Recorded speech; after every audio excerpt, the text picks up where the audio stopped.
Welcome to this second class of confirmation. I hope you're as excited as I am to be here.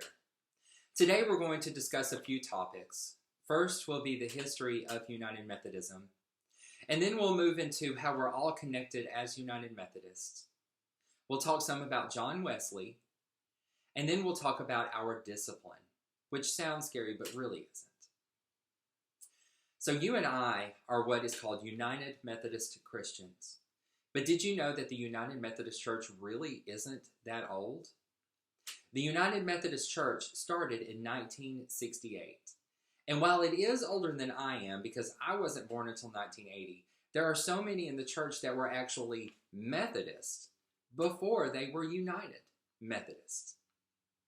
So if we didn't arrive to United Methodism until 1968, what happened before then? Well, it all goes back to a man named John Wesley. Now, John was born in England. His father was a pastor or clergy in the Church of England. Here in the United States, the Church of England is called the Episcopal Church. So John Wesley grew up with his dad being a pastor or clergy. And when he graduated high school, he decided he would go off to college to become a pastor himself. His younger brother, Charles Wesley, went with him. And they went to Oxford University and received their master's in theology. Now, while they were at Oxford, a group of friends would meet. John started this, and they became what was called the Holy Club. You have clubs at school for different things, and this was kind of like that. They met and they would pray together and read the Bible together and talk about the things they had read.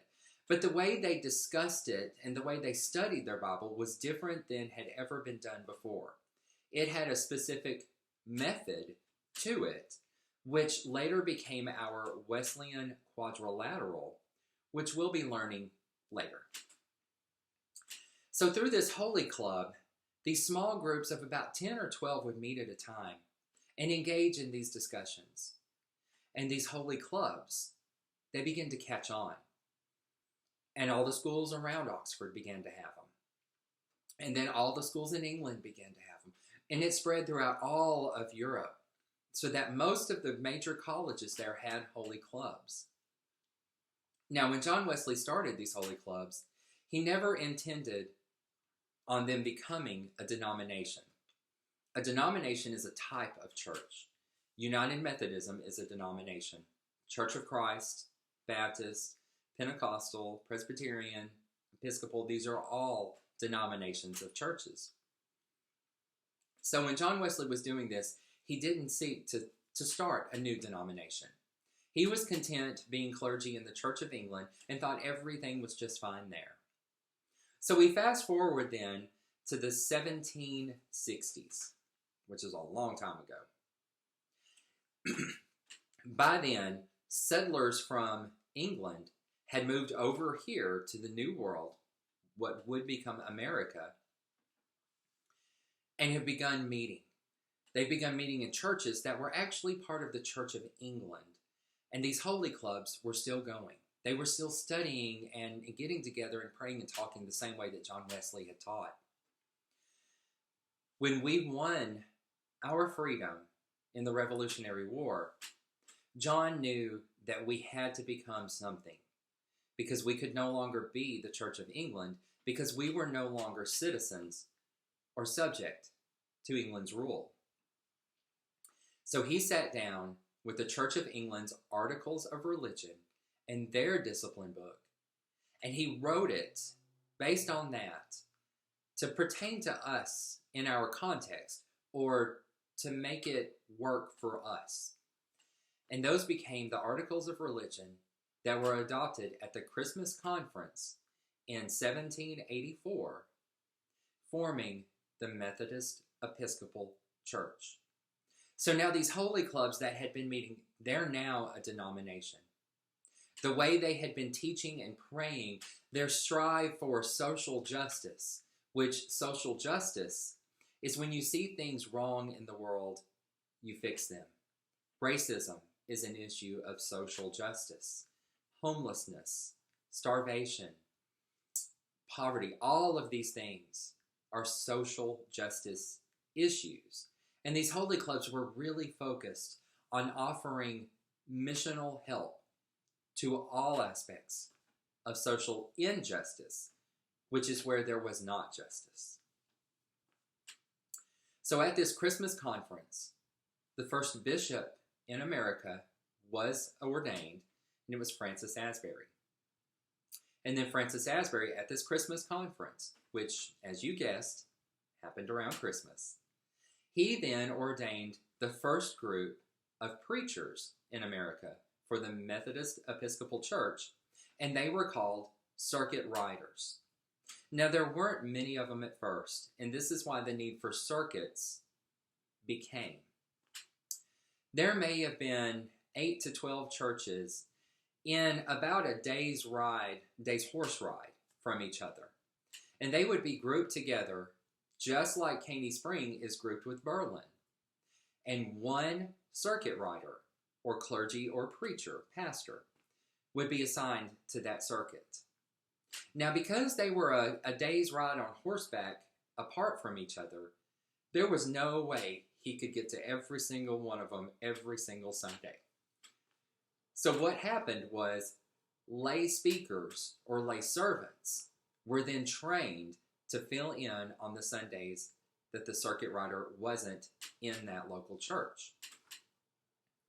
On the Sundays when the circuit rider was at the local church, that's when all of the baptisms occurred, and that's when Holy Communion was received. Holy Communion is what we do once a month. It's usually called the Lord's Supper. Only the circuit riders were permitted to offer those things.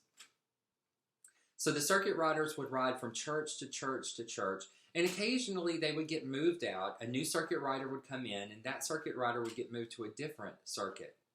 In those very early days, those circuit riders actually started the churches, and many of these churches are still meeting today. My 6th great-grandfather, James Gwynn, was a circuit rider who lived during this time, and he was in that first group that was ordained by Francis Asbury. He was then sent to what they called the Big Bend in the river, or the Tennessee Valley, which is Huntsville, Hazel Green, and Harvest, Alabama.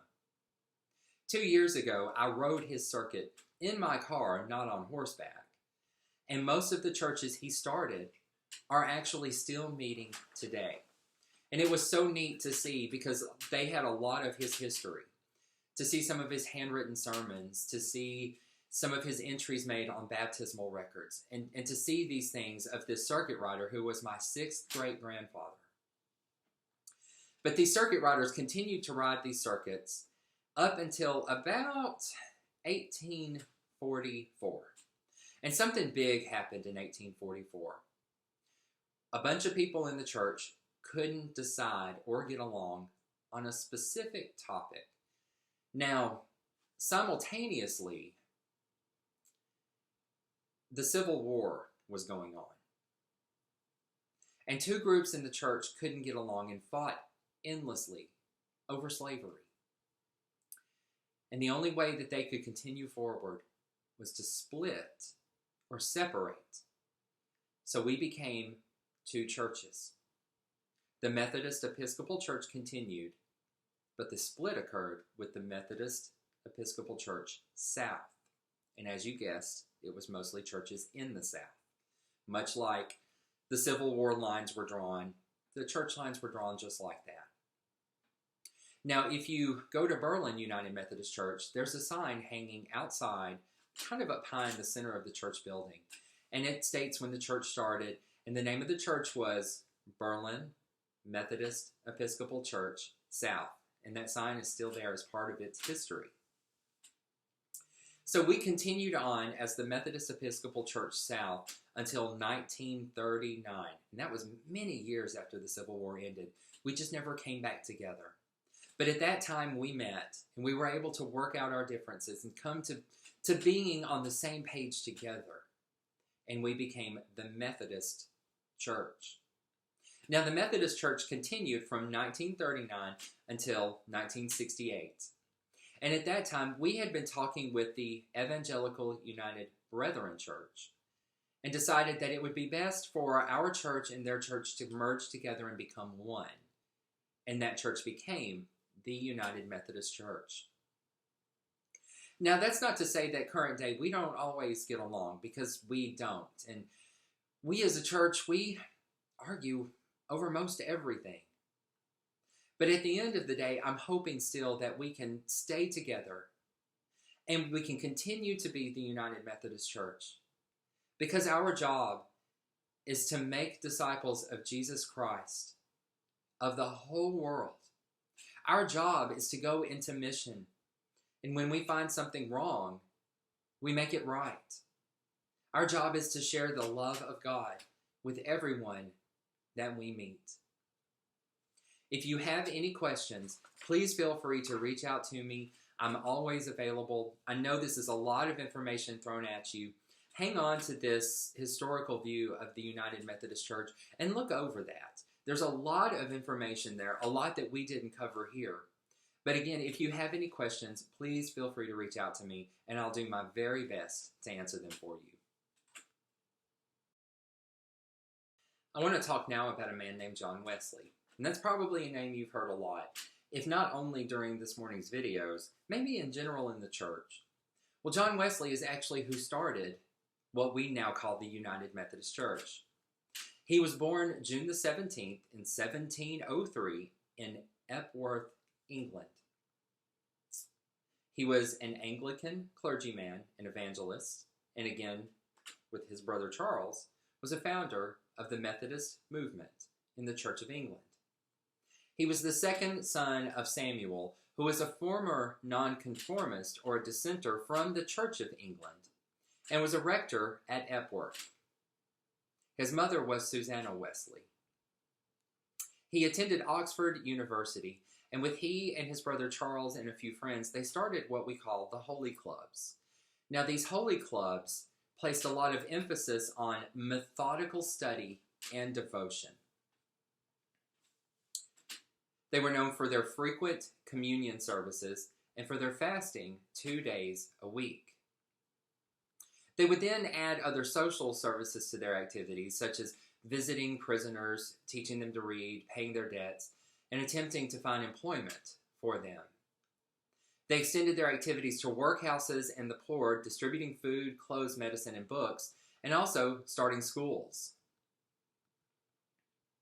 Following his father's death in April of 1735, John was persuaded by a friend who was the governor of the colony in Georgia, which is here in North America, to oversee the spiritual lives of the colonists here and to missionize the Native Americans as an agent for the society and for the propagation of the gospel.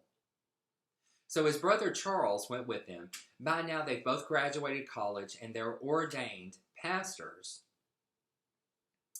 And on his trip, he met some Moravian immigrants who appeared to him to possess spiritual peace for which he had spent his whole life searching. Now, his mission to Georgia proved really unsuccessful. He didn't do anything that he had set out to do. He had served faithfully, but it just wasn't the right time. While he was in Georgia, though, interestingly enough, in Savannah, he had met a girl named Sophia Hopkey. And she was niece of the chief magistrate or the judge there in Savannah. And he had a big crush on her. So he had asked her to go out with him many, many times. She said no. And then she shows up to church with a new boyfriend. And this made John insanely jealous and angry. So when it came time to take Holy Communion, or the Lord's Supper, when Sophia and her new boyfriend came up, he refused to give them any of the bread or any of the wine. So he wasn't very popular with the chief judge there in town, and he actually got ran out of town scared that something really bad was about to happen to him.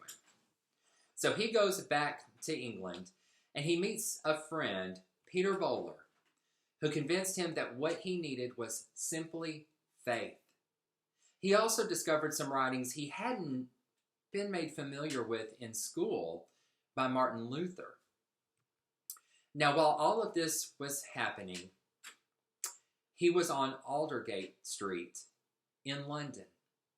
And all of a sudden, as he was thinking about all of these things that he had learned about faith and about our walk with Jesus, not being necessarily one just to make God happy, but that God's love is all around us, and it's about accepting that love. And instead of trying to just make God happy, to show that love to our neighbor, he describes that his heart felt strangely warmed. Now, he attributes this to the Holy Spirit's movement in his heart to show him that thinking that Christianity is a checklist of do this and don't do that and things to avoid, that's not what Christianity is. What Christianity is it's about love. And he then admitted that he really wasn't saved before, but now he did through that experience where his heart was strangely warmed, that he does now know God and have a relationship with God. He was about 35 years old when that happened, and from that point forward, he dedicated his whole life to proclaiming the good news of salvation by faith, which he did whenever a pulpit was offered to him. The Church of England actually closed their doors to him because he was too excited for them. Then he went to different religious societies and different denominations and churches, and he started a movement over in the United States, which wasn't the United States then. It was simply the New World. It was America. It was the colonies. The first settlers had come over and began to set up homes and towns and villages. And as that happened, this idea of these holy clubs carried over. And these holy clubs continued to meet, albeit within the Church of England, because they were still citizens of England, even though they were here in the New World, until the Revolutionary War. Now, after the Revolutionary War, John Wesley knew that the people living here, having won their freedom, could no longer be members of the Church of England.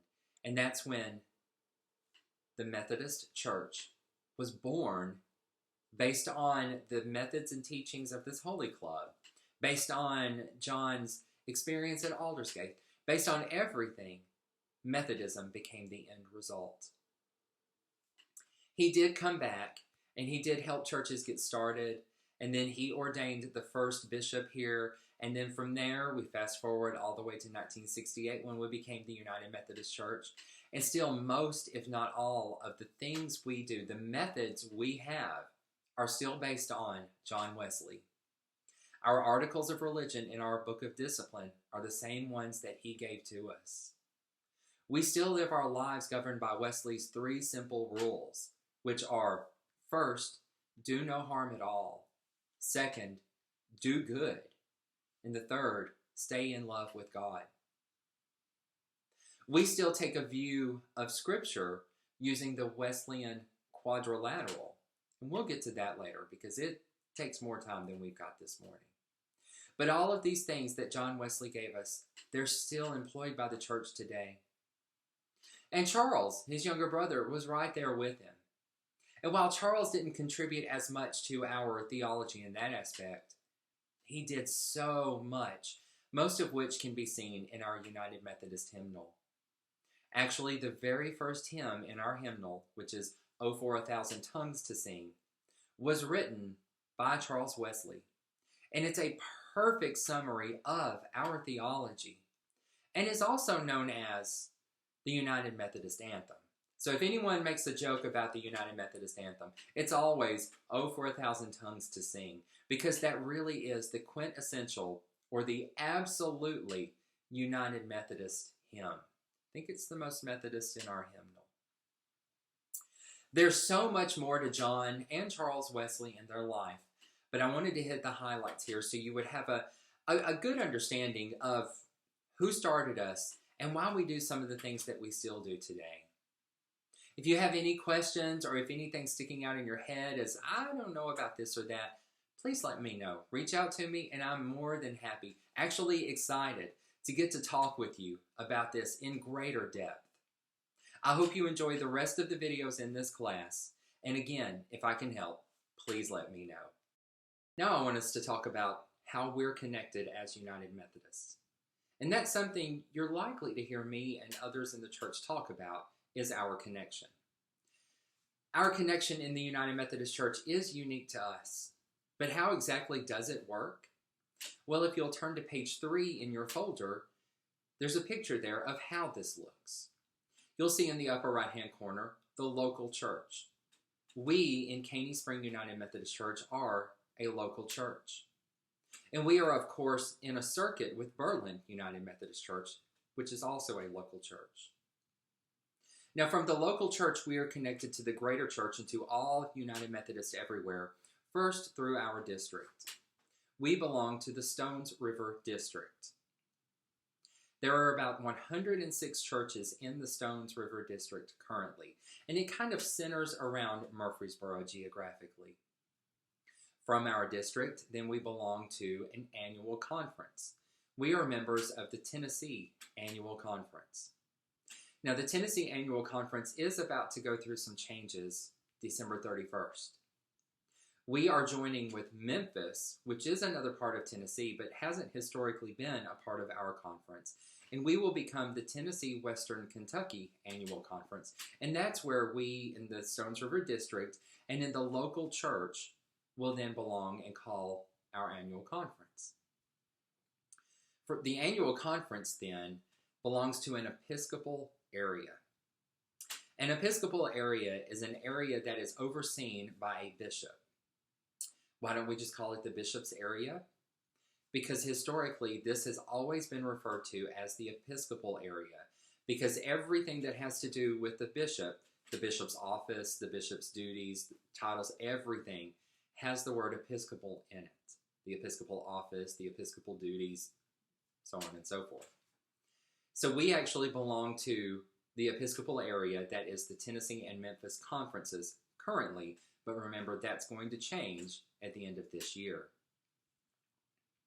From there, in our conference in Episcopal area, we belong to the Worldwide United Methodist Church. And this is what we call our General Conference. General Conference encompasses all of us. Now, where some of these terms get a little bit tricky is some have two meanings. They not only refer to where we belong, kind of where we live, where we reside, where we go to church, but they can also refer to a governing body.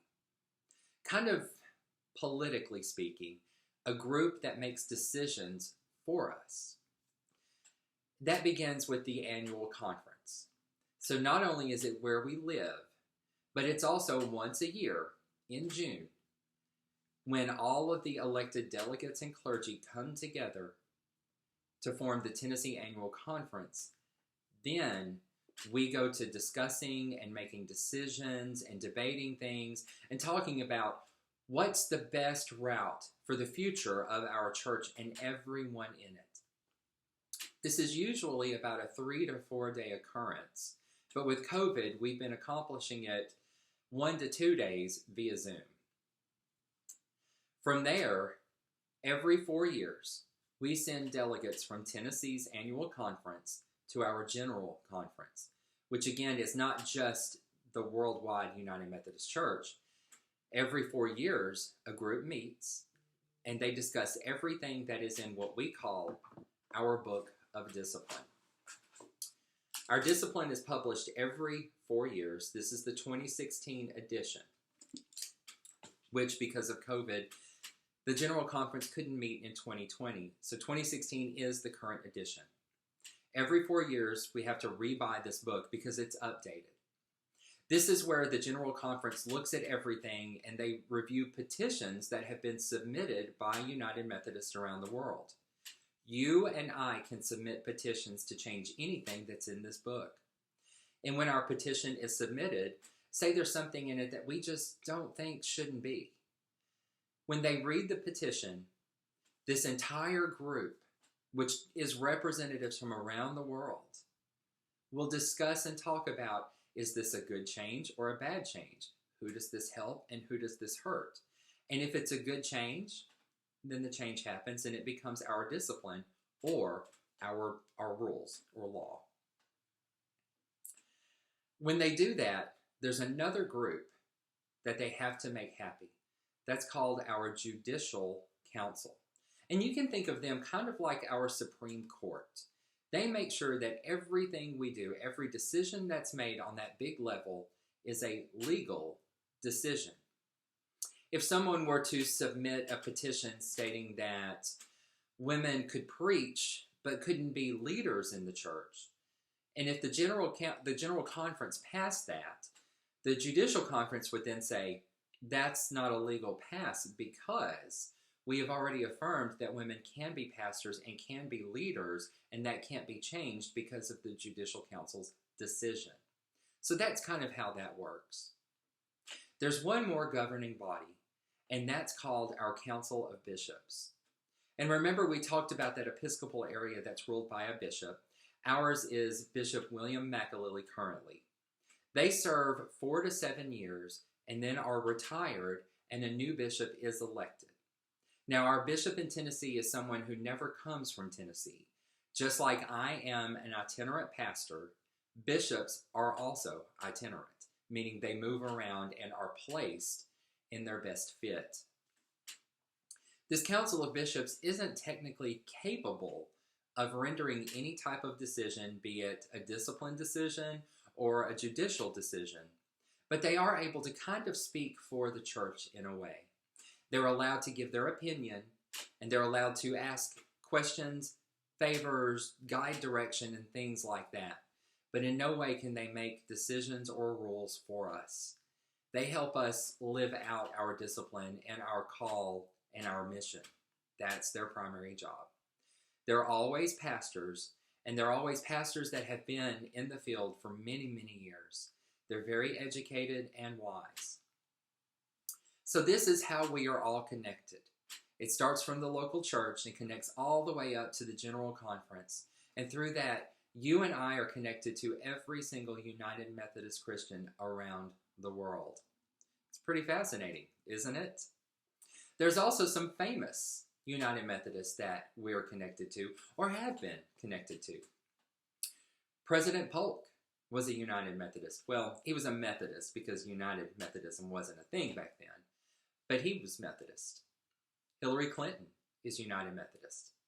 Beyonce is United Methodist. There are so many.